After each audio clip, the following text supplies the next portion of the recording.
Hello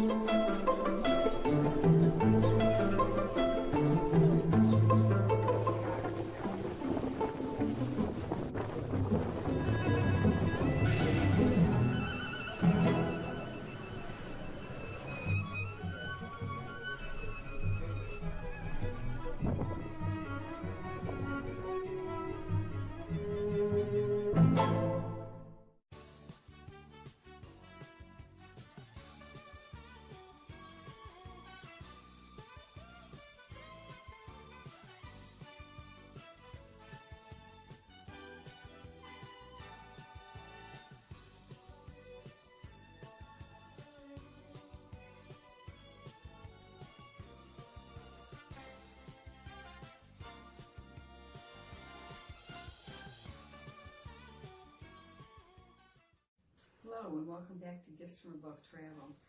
Danielle and I are so excited. We're leaving next week to check out a whole new company that's a river cruise line in Europe.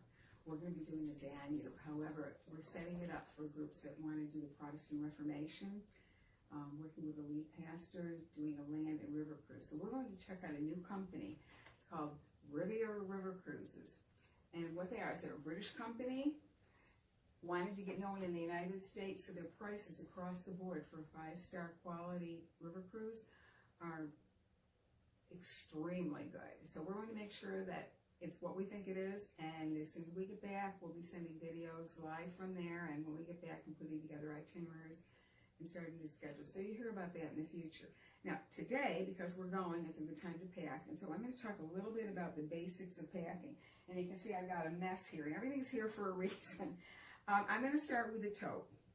This, surprisingly enough, people ask me all the time, oh, is that one of the fancy name brands? No, I picked this up at AC Moore for about $12.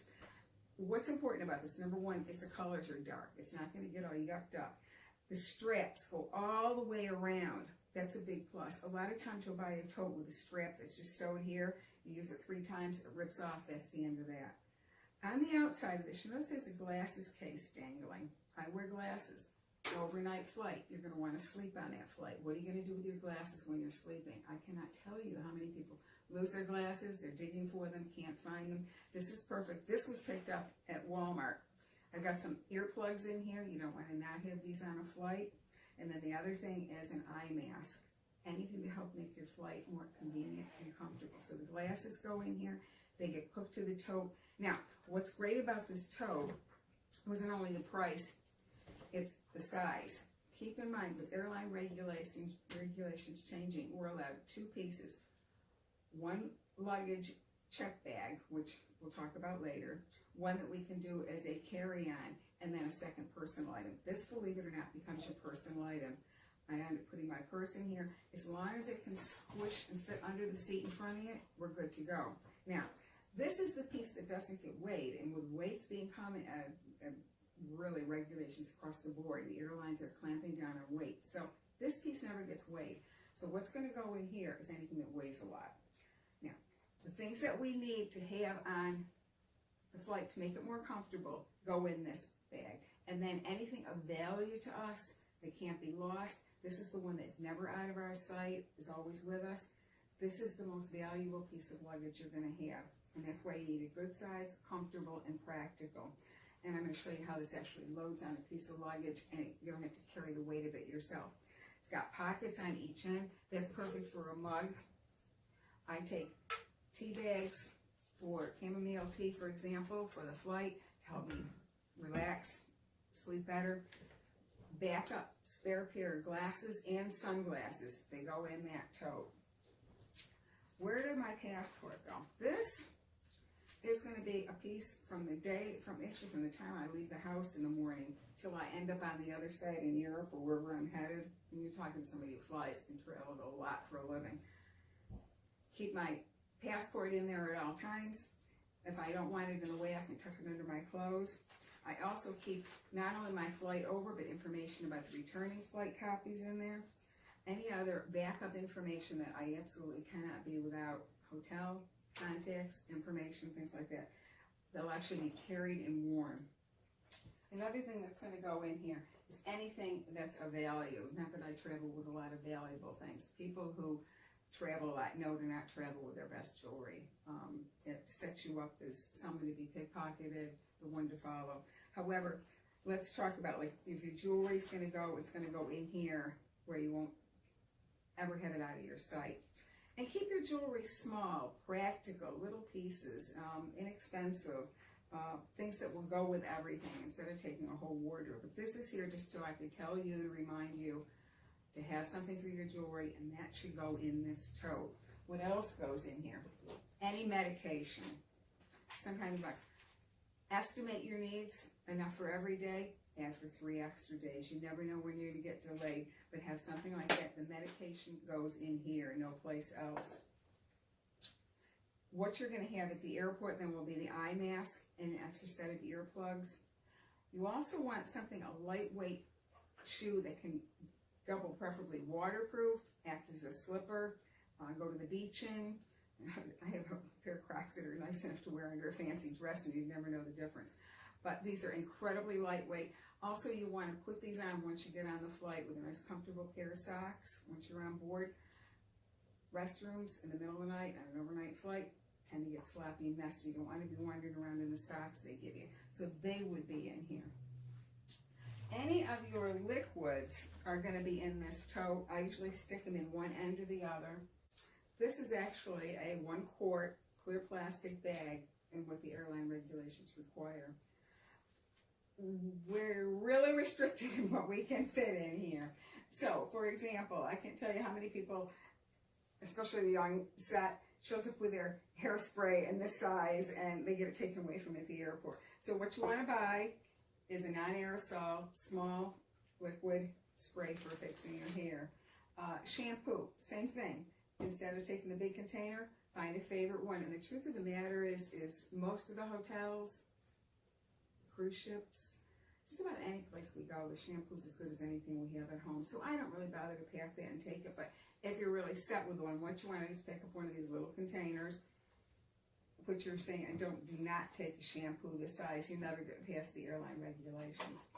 Makeup, same idea. Little container, squirt some into this and put that in your liquid because that does have to be there.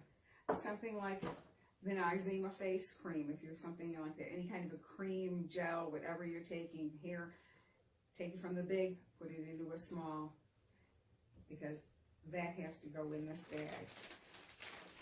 Surprisingly enough, most of the airlines, if there's nobody can agree on anything, but usually the toothpaste has to go in as a liquid. This is a neat item if you're traveling, especially to the Mediterranean countries. This is your sunblock, but it's a solid, so we don't have to put it in the liquid. And I buy a lot of things that are solid so that I don't have to put them in the liquid bag to save space. This and this are going to end up in here because of the weight, but only this has to be presented to the airline as your one little bag you're allowed of liquids. A couple other things that are going to go in this bag that's multi-purpose are stain remover pads. These are worth their weight in gold, especially if, and with the limited quantity we're allowed to take with our travel. Flushable wipes, they're a terrific thing to have on the flight at night to use in the morning, wash your face, your hands, whatever. So they would be in here too. Packages of tissues, I pick them up at the dollar store. I take usually 3 or 4 of these when I travel. You never know with a restroom or when these are going to come in handy. So these are always with me. They're usually in my purse, but I also carry them in my tote. So all these things are going to go in that tote. And there's a lot, but even with everything, it's not that bad weight. And like I said, we will be showing you how to put it on your suitcase to carry it so you're not carrying the weight yourself. And the essential clothes you're going to need. Now, these are 2 other things that are going to be in there. One is a pillow, because I like to, I don't have the pillowcase with me, but I always take a pillow. This gets rolled up nice and small and tight so it doesn't take up any room. I tie it with an old shoelace, put it in the corner of my tote. This actually opens and unfolds. This happens to be a favorite company of mine that I've used. This becomes a neck pillow for your overnight flights. This thing is worth its weight in gold.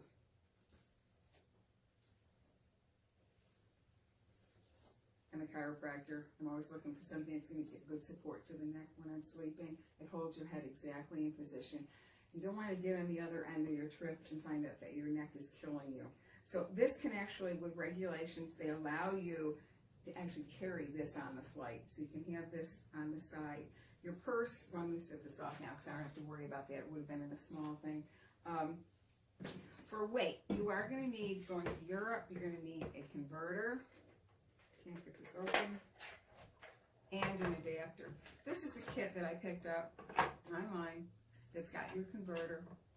And depending on where you're going, you would choose the appropriate adapter and take it all. Leave this behind, put that heavy weight in this bag. Just take the countries you're going to. Mediterranean climate is a lot different than our climate. You're essentially talking two seasons. You've got the rainy season and then you've got the hot summer season. October through March, you're pretty much talking the cooler, rainy season. Rain in Mediterranean countries can start usually mid-October. So if you're going to travel in that time period, which our upcoming 2020 Lands of the Bible cruise tour, you really need to bring a raincoat because we're going to be there in March, and there's a really good chance we'll have some rain. So again, roll it nice and tight. It's a heavier item. It's going to go in this backpack along with 3 full days of clothes. That way, if your luggage gets lost, your check bag, it's going to be a lifesaver for you until your bags catch up with you. So you can see this is starting to fill up. It's going to get a little bit heavy. I'm not going to have to carry it at all because my suitcase is going to carry it, and I'll show you how. Small travel umbrella. Rain hat's a good idea. If you buy a rain hat, get one with ties. Walking on the cruise ship, it's windy, you're going to want to be outside. If you're probably going to need a hat, especially in the evenings, try and get yourself a hat that's rain resistant and can roll up nice and small like that. Overnight flights tend to be really cold. They really drop the temperatures, so you want something warm and cozy, dark colored and practical. I like this because it's very, very versatile. I can take a pretty scarf and throw it over it, and all of a sudden I can wear it to dinner some night. And nobody's the wiser. But in the meantime, it's great for just sleeping on the overnight flight. That's going to go in that bag. This, if you don't own one already and you travel a lot, is a money belt. You wear this under your clothes so that the money is actually right in the small of your back. People don't know what's there, and you can carry a lot in there and have it as a secure thing. So this you actually, I wear this before I leave the house. I put it on. I also don't take this over till I'm at the other one on the cruise ship, and I can put it in the safe that's on the ship. All right, so that's pretty much what's going to go in your tote that you're going to take on the plane. I'm going to be back and we'll show you exactly what to put in the suitcase, and then we'll kind of put it all together and show you how the suitcase can carry the tote. I hope you found this helpful. I hope you found it useful, and I'd really like to invite you to send me more suggestions of things that you learned from traveling, because the more we learn from you, the better we'll be at this. But I wanted to give you just some basic background of things I've learned from traveling that are helpful. And look forward to hearing from you.